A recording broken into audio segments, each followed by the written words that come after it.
Assalamualaikum warahmatullahi wabarakatuh. Kami dari kelompok 1 yang beranggotakan saya, Prof. Yandito Cahya Setia Istanto. Saya Muhammad Farhan. Saya Jessy Amanda. Saya Vira Luciana. Akan mempresentasikan hasil kerja kami. Baiklah, pada kali ini saya akan mempresentasikan serta menjelaskan data apa saja yang dibutuhkan dalam pengolahan permodelan transportasi untuk bangkitan dan tarikan. Nah, di antaranya beberapa data yang diperlukan ialah jumlah penduduk, jumlah rumah sakit, panjang jalan di aspal dalam satuan kilometer, jumlah perusahaan perdagangan, jumlah kamar hotel berbintang, serta PDRB atau produk domestik regional bruto dalam satuan juta rupiah. Nah, semua data tersebut dapat dicari di Badan Pusat Statistik, dan untuk kelompok kami, yaitu kelompok 1, kebetulan mendapatkan wilayah Provinsi Kalimantan Barat. Nah, pada layar berikut telah tertera web dari Badan Pusat Statistik Provinsi Kalimantan Barat untuk dalam pengolahan data pada kali ini digunakan tahun 2018. Oleh karena itu, data-data tersebut dapat kita cari pada bagian publikasi dari web Badan Pusat Statistik, lalu kita pilih tahun 2019. Dikarenakan data yang digunakan ialah tahun 2018, sehingga data-data tersebut baru dapat direkap dan dipublikasikan pada tahun 2019 dengan menampilkan kata kunci Provinsi Kalimantan Barat. Tampilkan, maka akan terdapat beberapa publikasi dari Badan Pusat Statistik. Namun berdasarkan informasi yang saya dapat dari Badan Pusat Statistik Provinsi Kalimantan Barat sendiri, bahwasanya data-data yang saya butuhkan ialah terdapat pada bagian ini, Provinsi Kalimantan Barat dalam angka tahun 2019. Nah, akan tertampil seperti ini. Di antaranya data-data yang dapat dicari telah saya rekap dalam Excel berikut.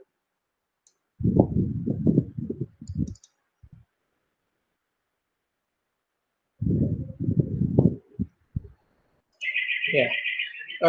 Untuk beberapa data yang telah diberi yang dibutuhkan dalam hal pengolahan data ini, pengolahan permodelan ini ialah data bangkitan yang disimbolkan dengan Y, serta data tarikan yang disimbolkan dengan Y aksen. Nah, selain itu, berikut merupakan data jumlah penduduk dalam satu provinsi Kalimantan Barat yang dipecah berdasarkan beberapa kabupaten kota yang terdapat di Kalimantan Barat. Nah, berikut di sebelahnya untuk data jumlah rumah sakitnya, lalu di sini ada panjang jalan yang diaspal, lalu jumlah perusahaan perdagangan, jumlah kamar hotel berbintang, serta produk domestik regional bruto atau PDRB dalam juta rupiah dari masing-masing kabupaten kota ini. Nah, mengapa letak dari, maksud saya kabupaten yang diambil ialah kabupaten kota, karena kita ingin mengetahui bangkitan yang terjadi dalam bangkitan dan tarikan yang terjadi di Provinsi Kalimantan Barat, sehingga kita akan memodelkan hal tersebut sehingga membutuhkan data dari wilayah-wilayah terkecil ya dari provinsi tersebut ialah kabupaten dan kota yang terdapat di Provinsi Kalimantan Barat, di antaranya terdapat Sambas, Mempawah, Sanggau, Ketapang, Sintang, Kapuas Hulu, Bengkayang, Landak, Skadau, Melawi, Kayong Utara, Kuburaya, Kota Pontianak, dan Kota Singkawang. Nah, data-data tersebut akan diolah menggunakan beberapa metode, di antaranya ialah stepwise 1, stepwise 2, serta dengan cara coba-coba sebagaimana yang diperintahkan oleh Pak Rudi untuk pengerjaan UTS permodalan transportasi ini. Kiranya seperti itu sedikit penjelasan data-data yang kami dapat. Untuk saya lupa memberitahu tadi bahwasanya untuk data jumlah perusahaan perdagangan ini saya tandai tahun 2016 karena memang dari data publikasi Badan Pusat Statistik sendiri bahwasanya jumlah perusahaan perdagangan ini memang survei terakhir yang dilakukan yaitu pada tahun 2016, tepatnya pada saat sensus ekonomi, dan hal ini juga telah saya setelah saya konsultasikan dengan Pak Rudi dan beliau membolehkan untuk menggunakan data ini, hanya saja diberi tanda pada saat analisa datanya. Yaitu saya beri tanda dengan tanda berikut. Dan untuk data-data yang lainnya, ini merupakan data-data tahun 2018 yang diperoleh dari data Badan Pusat Statistik Kalimantan Barat. Baiklah, selanjutnya kita akan lanjut ke pembahasan materinya, yaitu mulai dari stepwise 1. Ya, Assalamualaikum warahmatullahi wabarakatuh. Terima kasih kepada Muhammad Farhan yang telah menjelaskan terlebih dahulu. Di sini saya akan menjelaskan tentang stepwise cara 1. Stepwise cara 1 ini dia menggunakan korelasi. Nah, sebelumnya saya akan menjelaskan yang data bangkitannya terlebih dahulu. Nah, di sini dia ada wilayah-wilayahnya, ada data bangkitan pergerakan atau Y1, dan ada variabel-variabel tidak tentunya, variabel-variabel bebasnya, yaitu X1, X2 yang berupa jumlah penduduk, jumlah rumah sakit, jumlah panjang jalan aspal, jumlah perusahaan perdagangan, jumlah kamar hotel, dengan PDRB ini ya. Nah, langkah pertama dalam pengerjaan stepwise secara 1, ini kita menentukan dulu korelasi-korelasi dari data-data ini dengan cara dengan bantuan dari Microsoft Excel. Caranya seperti ini. Jadi kita blok dulu.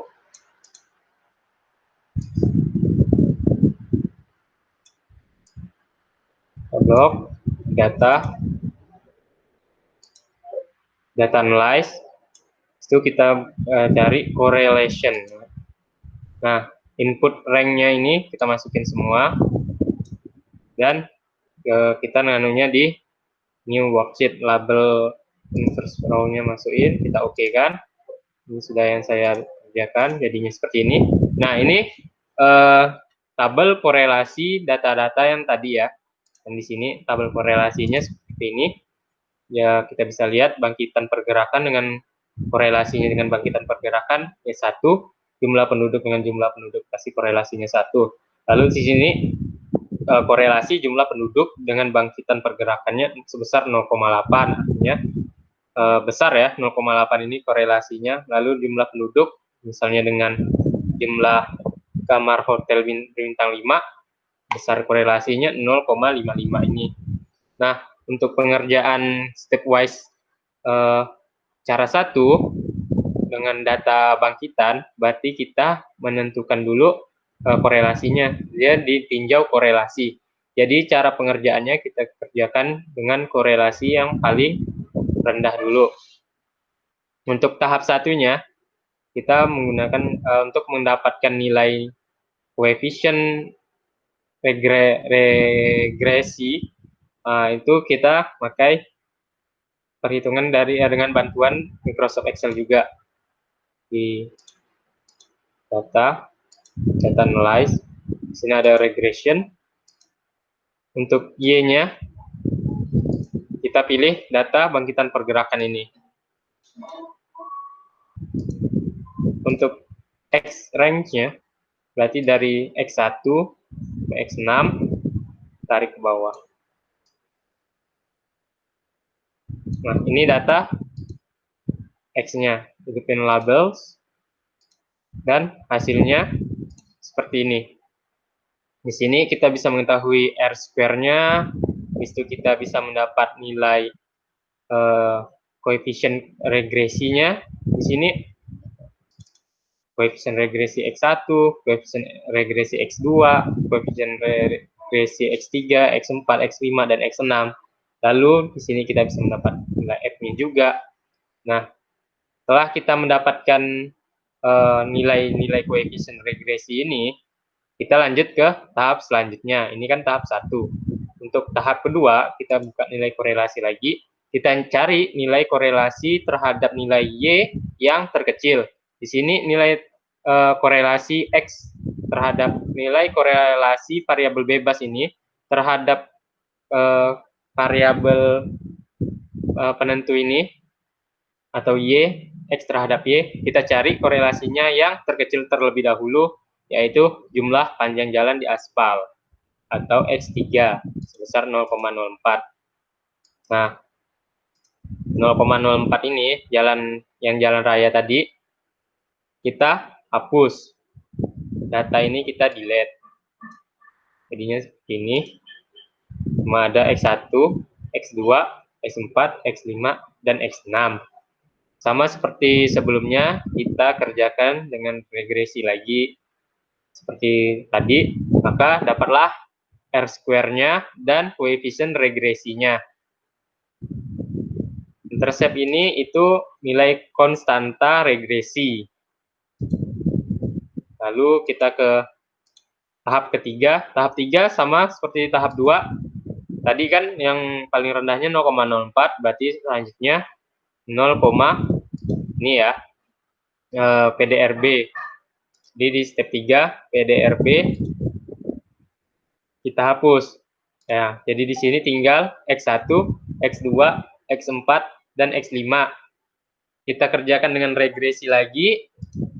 Dengan cara regresi, maka dapatlah di sini R-square dan koefisiennya. Sampai seterusnya, sampai tertinggal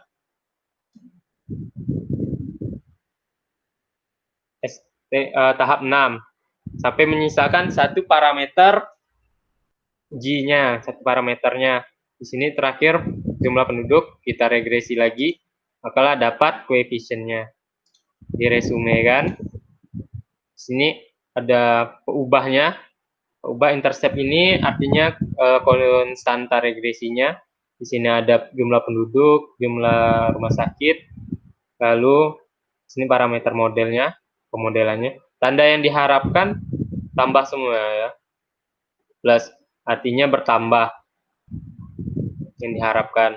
Nah, lalu kita dari nilai-nilai koefisien yang didapat dari regresi ini, dari tahap 1 dapatlah sekian, dari tahap 2 dapatlah sekian,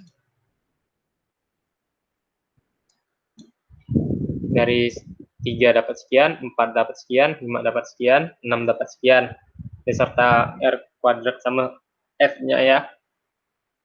Nah, lalu kita lihat di sini nilainya ada yang negatif, padahal tanda yang diharapkan itu positif.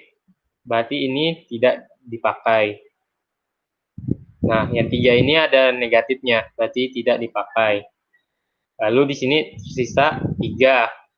Lalu penentuan nilai yang dipakai itu, persamaan permodelan dipakai, itu nilai konstantanya, konstanta regresinya, semakin mendekati 0, maka semakin baik.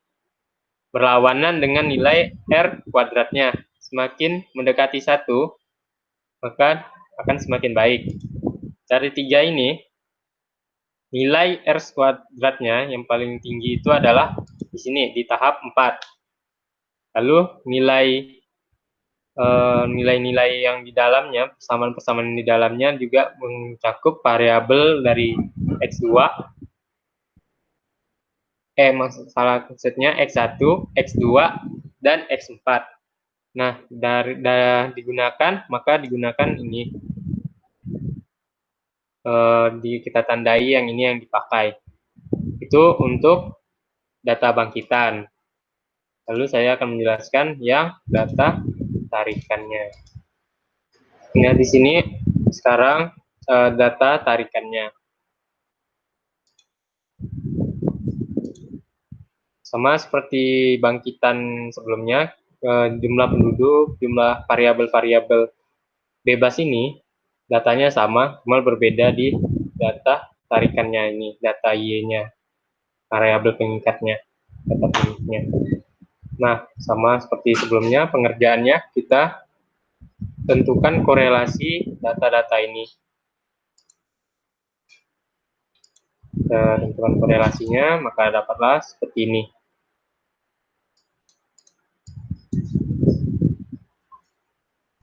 Korelasi Y1 dengan Y1, korelasi X1 dengan Y1-nya.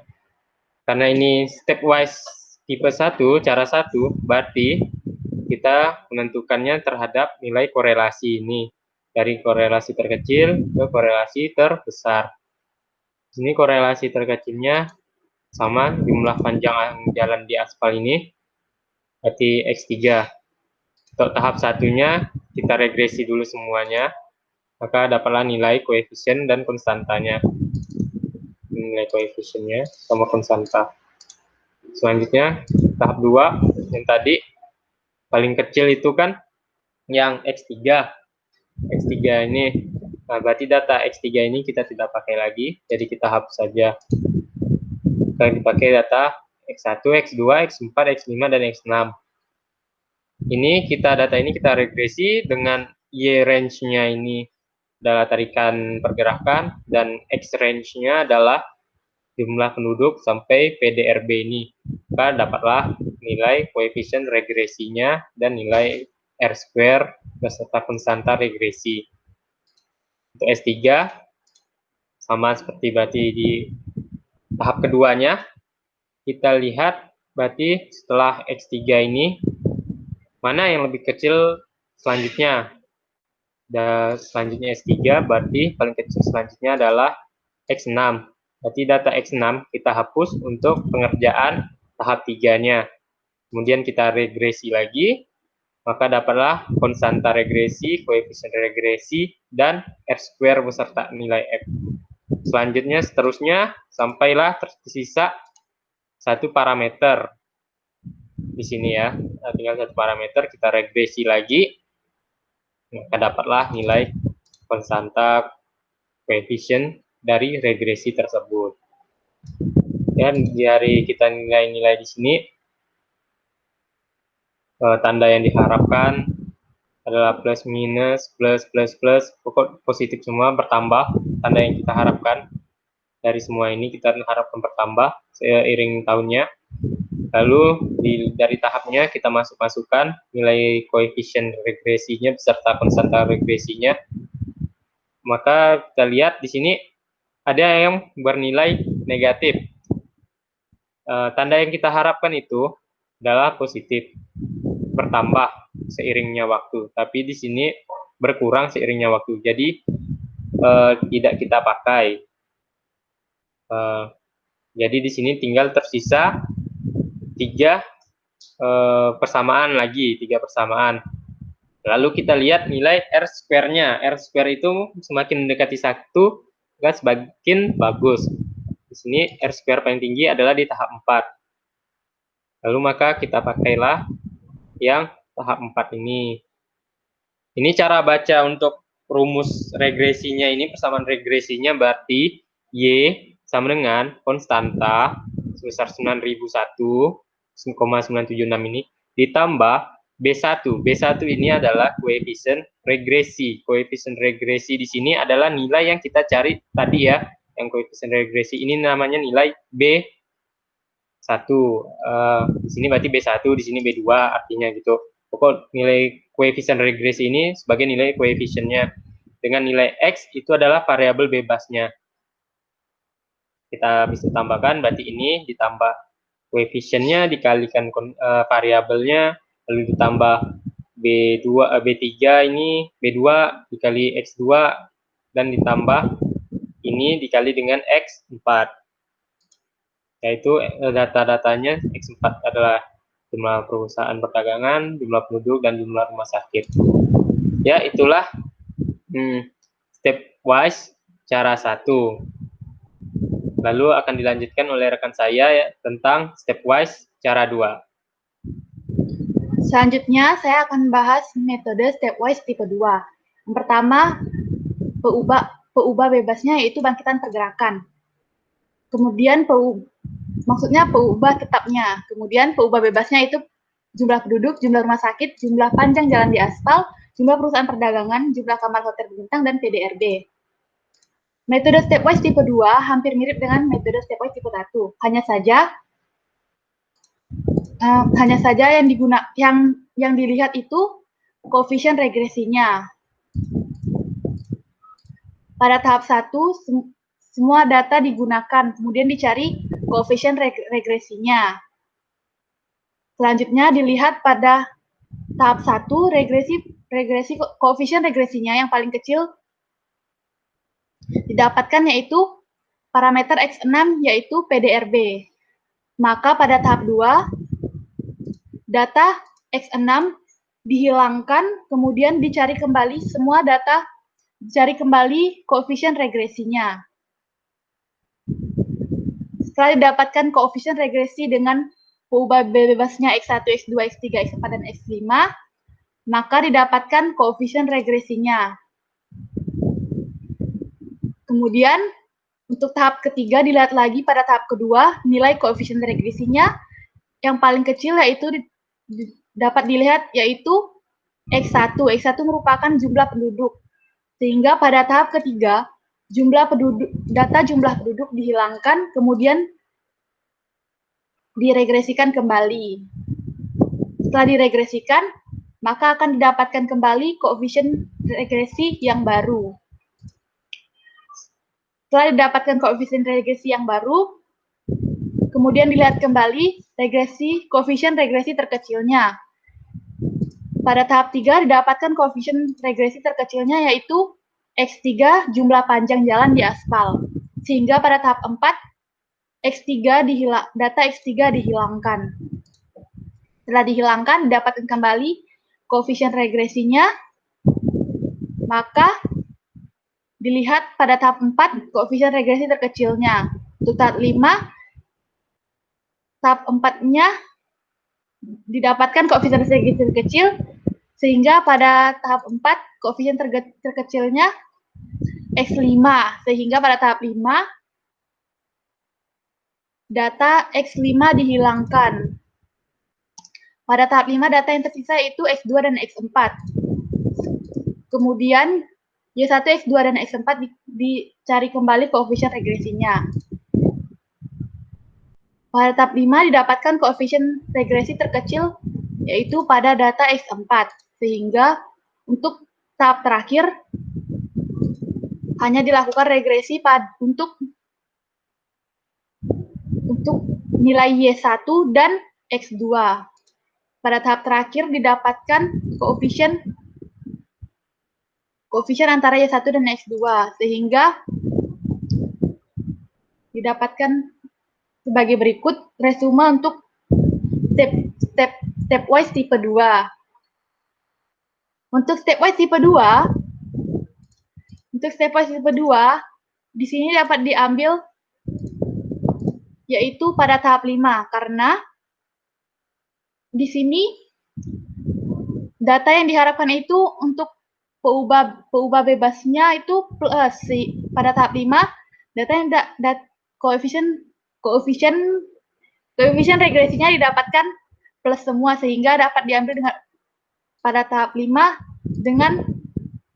dengan nilai R kuadrat terbesar antara tahap 5 dan 6. Maka parameter yang digunakan yaitu pada tahap 5, yaitu nilai X2 dan X4, sehingga nanti persamaan yang didapatkan yaitu Y sama dengan A ditambah B2 X2 ditambah B4 X4. Selanjutnya, tarikan pergerakan. Tarikan pergerakan hampir sama dengan bangkitan pergerakan, hanya saja peubah tetapnya diganti sehingga didapatkan data-data tarikan pergerakannya sebagai berikut. Kemudian dilakukan pada tahap 1, dilakukan regresi sehingga didapatkan koefisien regresinya sebagai berikut, kemudian nilai R kuadratnya dan nilai F-nya. Setelah tahap 1 didapatkan, maka kita dapat lanjut ke tahap kedua, yaitu pada tahap 1 didapatkan X6 dengan koefisien terkecil, koefisien regresi terkecil, sehingga pada tahap 2 nilai X6 dihilangkan. Kemudian diregresikan kembali, didapatkan data koefisiennya. Pada tahap 2 koefisien terkecil didapatkan pada X1. Maka pada tahap ketiga nilai X1 dihilangkan. Kemudian pada tahap 3 didapatkan koefisien terkecilnya, koefisien regresi terkecilnya itu X3. Maka pada tahap keempat koefisien X3-nya dihilangkan. Pada tahap keempat tersisa data X2, X4, dan X5. Kemudian dilakukan regresi kembali. Didapatkan koefisien regresi sebagai berikut, dan dengan nilai koefisien regresi terkecil terletak pada X5, sehingga pada tahap kelima, nilai X5 akan dihilangkan. Maka tersisa data X2 dan X4. Pada tahap kelima, koefisien regresi yang didapatkan paling kecil yaitu pada data X4, sehingga pada tahap ke-6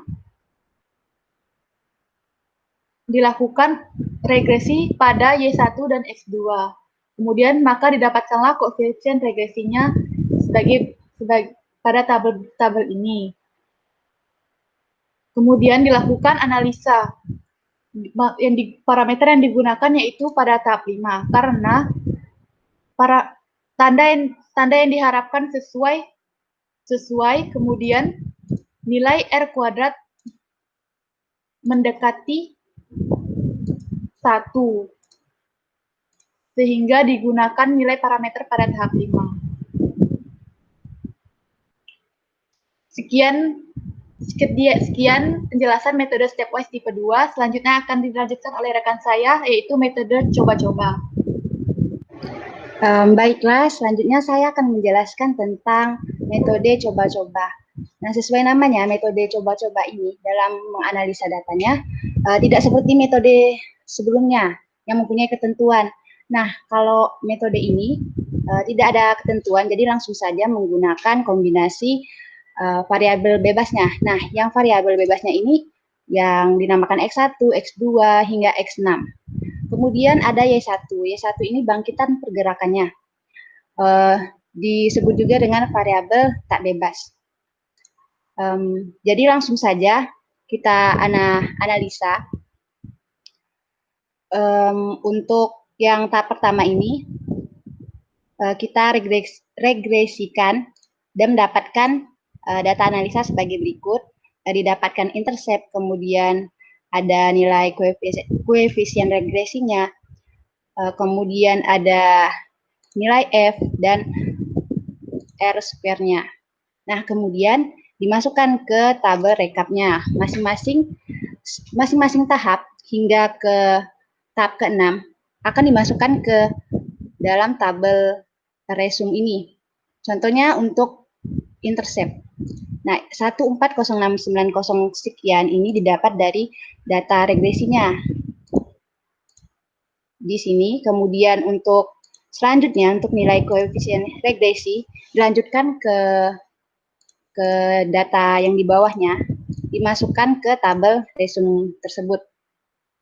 Untuk yang kedua, seperti disebutkan tadi, tidak ada ketentuan dalam menganalisa datanya.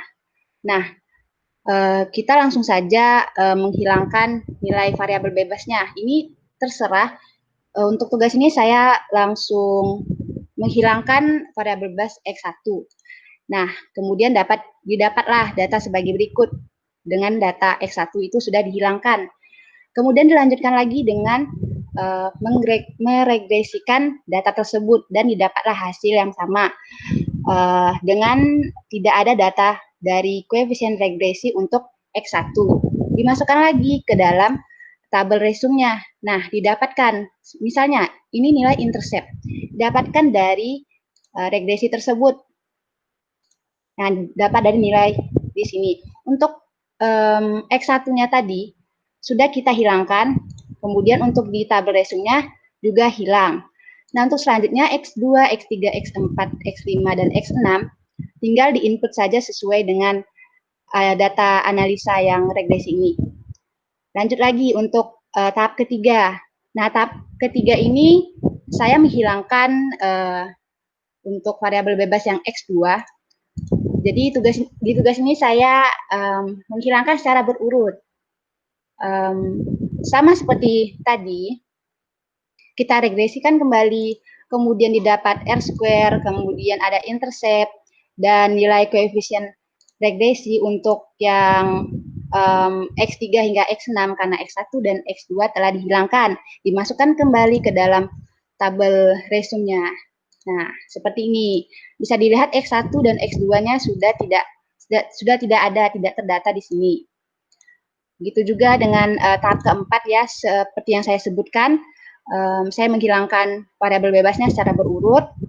Kemudian untuk langkah selanjutnya sama saja seperti sebelumnya hingga didapatkan ke tahap 6 ya. Tinggal satu variabel bebas saja. Nah, masing-masing data tersebut kita input semuanya ke dalam tabel resume ini. Kemudian didapat R-square-nya, nilai R-square, nilai data-data semua ini sudah sesuai dengan yang sudah kita regresikan ya, seperti tahap 1, tahap 2 hingga tahap 6. Dan sudah diinput semua, kemudian sudah didapatkan R square, kemudian nilai F, dan untuk nilai intercept sebagai nilai A konstanta, kemudian X1 hingga X6 ini diperoleh untuk nilai koefisien regresi. Nah, kemudian ditinjau lagi. Setelah kita input semua tadi datanya, ditinjau lagi yang mana parameter yang kita pilih. Nah, kita lihat dulu tanda yang diharapkan. Untuk tanda yang diharapkan ini semua bernilai positif. Jadi, untuk tahap-tahap yang terdapat data negatif ini, kita tidak maksudnya dilewatkan saja, kemudian kita tinjau yang bernilai positif. Nah, seperti di tahap 5 dan tahap 6. Kemudian kita tinjau lagi, kita analisa yang mana yang terbaik. Untuk analisanya kita bisa lihat dari nilai R square ya, untuk nilai yang dekat dengan 1 itu lebih bagus. Nah, dari sini sudah kita lihat untuk tahap 5 ini memiliki R square yang bagus. Dan untuk koefisien regresinya, ini yang mendekat 0 itu lebih baik. Maka kita pilih tahap 5 sebagai parameter yang kita pilih. Nah, sekarang lanjut untuk tarikan pergerakan. Sekarang kita ingin menganalisa parameter yang akan dipilih. Untuk tarikan pergerakan, masukkan saja datanya sesuai dengan data analisa. Ini sebagai variabel tak bebas. Kemudian untuk variabel bebasnya sama seperti tadi, X1 hingga X6. Nah, secara keseluruhan metode ini pengerjaannya sama seperti untuk analisa bangkitan pergerakan. Jadi langsung saja seperti tadi saya dalam tugas ini menghilangkan secara berurut X1 pertama, kemudian menghilangkan variabel pengubah X2, kemudian X3 hingga tersisa X6. Dan dilakukan data analisa untuk regresinya, didapat nilai intercept, kemudian koefisien regresi, R square, dan F. Dan data-data ini seperti sebelumnya kita masukkan ke data resume. Untuk tahap 2 hingga tahap 6 ini sama saja, tidak ada yang berbeda. Letak perbedaannya hanya dalam untuk menghilangkan variabel bebasnya. Kebetulan untuk tugas ini saya menghilangkannya secara berurutan, tidak secara acak, begitu. Sama saja ini, misalnya untuk tahap 6. Nah, ini tersisa variabel bebasnya tersisa 1, yaitu X6. Kemudian dilakukan data analisa regresi, didapatkan data sebagai berikut, dan semua tahapan 1 hingga tahapan 6 ini di-input kembali ke data rekapannya. Nah, untuk tahap 1 ini lengkap datanya. Untuk tahap 2 ini saya menghilangkan variabel bebas yang X1 jumlah penduduk, dan selanjutnya saya menghilangkan data X2 dan seterusnya hingga saya menghilangkan data X5. Nah, setelah semua pengerjaan ini di input, kita analisa lagi yang mana parameter yang kita pilih. Untuk analisa yang saya dapatkan ini, saya memilih tahap kelima karena untuk tahapan sebelumnya ini sudah ada nilai negatif seperti ini ya. Jadi kita lewatkan saja, kita lihat tahap 5 dan tahap 6-nya saja. Analisa satu-satu, dilihat dari R-square-nya, yang mana yang besar, karena yang mendekati nilai 1 itu lebih baik.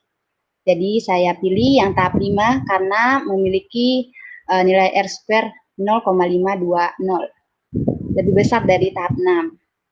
Kemudian nilai koefisien regresinya juga saya perhatikan dan dilihat di sini untuk yang X6 ini lebih kecil daripada yang tahap 6. Jadi makanya saya memilih tahap 5 sebagai parameter yang saya pilih terakhir. Jadi sekian penjelasan dari saya. Selanjutnya akan dijelaskan oleh teman saya dalam mengambil kesimpulannya. Baiklah, sekarang kembali lagi dengan saya. Jadi setelah diberikan penjelasan mengenai cara pengolahan data bangkitan dan tarikan untuk masing-masing metode, sekarang kita simpulkan persamaan apa yang dapat kita buat dari data-data yang telah diolah. Nah, untuk bangkitan tersendiri, kita lihat dari cara stepwise 1, di mana dalam hal ini data akhir yang dapat digunakan ialah pada kolom 4, di mana yang diambil ialah interstep, jumlah penduduk, jumlah rumah sakit, serta jumlah perusahaan perdagangan. Nah, dari untuk yang coba-coba, data yang dapat digunakan ialah interstep, serta jumlah kamar hotel berbintang. Untuk stepwise tipe kedua, data yang digunakan ialah interstep, jumlah rumah sakit, serta jumlah perusahaan perdagangan. Nah, untuk dalam yang metode coba-coba ini sendiri, karena variabel yang ada hanya 2, maka tidak kita gunakan, dikarenakan pada metode yang lain terdapat lebih dari 2 variabel yang dapat digunakan dalam persamaan tersebut, yang dapat masuk maksudnya ya. Nah, sekarang kita lihat pada stepwise tipe 2 terdapat 3 variabel yang dikuningkan ini, serta untuk stepwise tipe 1 juga terdapat 3. Sedangkan pada stepwise tipe 1 terdapat 4 variabel yang dapat digunakan.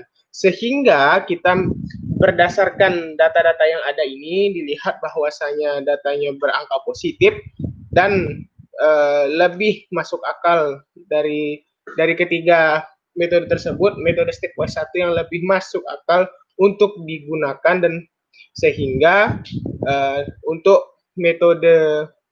bangkitan tersendiri kita menggunakan persamaan dari metode stepwise 1 dengan rumus Y sama dengan korelasi atau koefisien atau korelasi atau interstep ditambah dengan B1 dikali X1, yang mana B1 sendiri ialah jumlah penduduk dikalikan dengan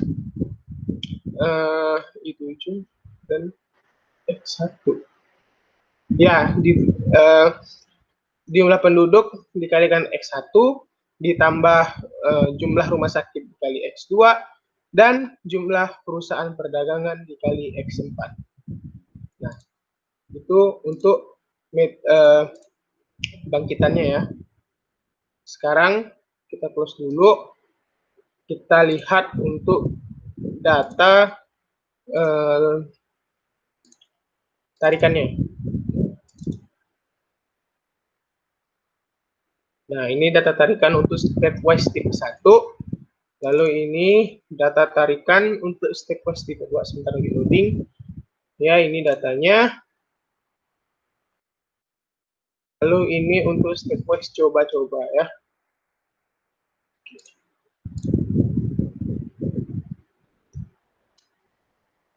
Oke.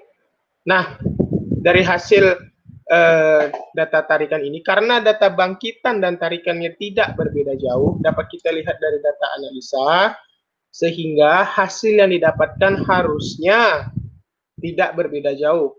Sehingga dapat kita lihat bahwasanya untuk stepwise tipe 1 menghasilkan 4 variabel, diantaranya interstep, jumlah penduduk, jumlah rumah sakit, serta jumlah perusahaan perdagangan. Untuk stepwise tipe 2 sendiri, maaf untuk yang coba-coba, hanya menghasilkan 2 variabel dengan interstep dan jumlah kamar hotel berbintang. Sedangkan untuk stepwise tipe 2 menghasilkan 3 variabel, yaitu interstep, jumlah rumah sakit, dan jumlah perusahaan perdagangan. Dari ketiga metode tersebut, kita untuk membentuk suatu persamaan, kita mengambil cara atau tipe permodelan yang menghasilkan paling banyak variabel, dan variabelnya itu harus positif dan masuk di akal. Nah, oleh karena itu, menurut kami metode yang dipilih ialah stepwise tipe 1 dengan menghasilkan persamaan sebagai berikut, yaitu interstep atau C yaitu 9001,976 ditambah B1 atau X1 yaitu 0,373 ditambah jumlah rumah sakit atau X2 1475,692 dan ditambah jumlah perusahaan perdagangan atau X4 1618,144. Nah, dari hasil permodelan yang telah kami lakukan ini, maka dapat disimpulkan bahwasanya untuk bangkitan, untuk tarikan dari Provinsi Kalimantan Barat dapat dihasilkan dari persamaan berikut, yaitu 9001,976 ditambah 0,373 X1 ditambah 1475,692 X2 ditambah 1618,144 X3 X4 maksud saya, itulah persamaannya. Dan untuk bangkitannya sendiri dapat kita lihat tadi bahwasanya pada yang tipe 1